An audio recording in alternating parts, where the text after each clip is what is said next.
So, hi guys! So, for today's video is tuturuan ko kayo kung paano mag-request ng inyong Globe bill statement na gamit lamang ang inyong messenger. So, if you were interested, please continue watching. And kung bago ka sa channel ko and gusto mo pa ng mga online tutorial videos katulad nito, please hit the subscribe button. Okay, so punta na po tayo sa ating messenger. Click po natin yan. Pag nasa loob na po tayo, search lang po natin yung Globe Telecom sa taas, sa may search button. Type po natin dito, Globe Telecom. Then, click po natin yan. Ito po dapat yung itsura ng hahanapin nyo. Ito yung pinaka-profile nila.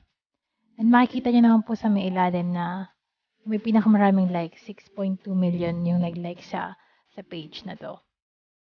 So, balik na po tayo. So, the reason bakit ako nagre-request ng Globe statement ko through chat is that simula na nag-update po sila ng kanilang Globe One app application, hindi na po automatically ako nakaka-receive ng statement ko every month. So, I need to chat them every month para ma-send nila through email ko.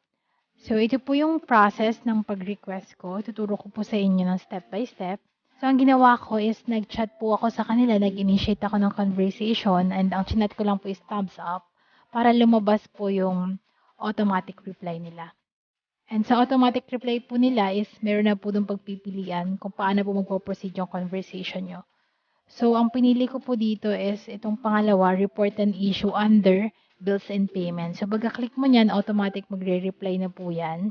Hihingi na po nila yung 11-digit mobile number nyo or yung landline number nyo. So, in my case, ang reply ko po sa kanila is yung account number ko po with Globe. Next one is papadescribe sa inyo yung issue na na-experience nyo.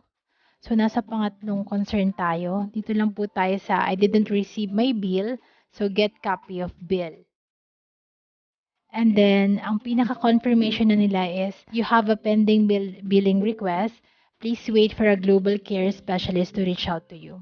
So, from January 31 na nag-request ako through chat, nag-reply po sila na isa-send daw po nila yung bill ko within 24 hours ng Feb 1. And papakita ko naman sa inyo kung kailan talaga nila na-send. So, punta po tayo sa Gmail ko. Dito. Open ko lang po ito. Check po natin sa inbox ko yung sinend ni Globe na statement ko. Check po natin yung date. Ayan. So, Feb 1 din po sa akin na-send yung pinaka-statement ko.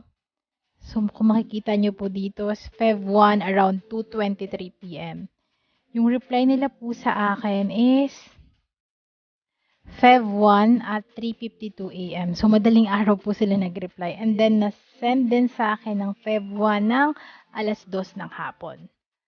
So, ganun lang po siya katali. And kung may natutunan ka, click mo naman yung subscribe button dyan sa baba. And then, like mo na rin tong video na to para ma-notify ka sa mga susunod kong uploads. Yun lang. Bye-bye!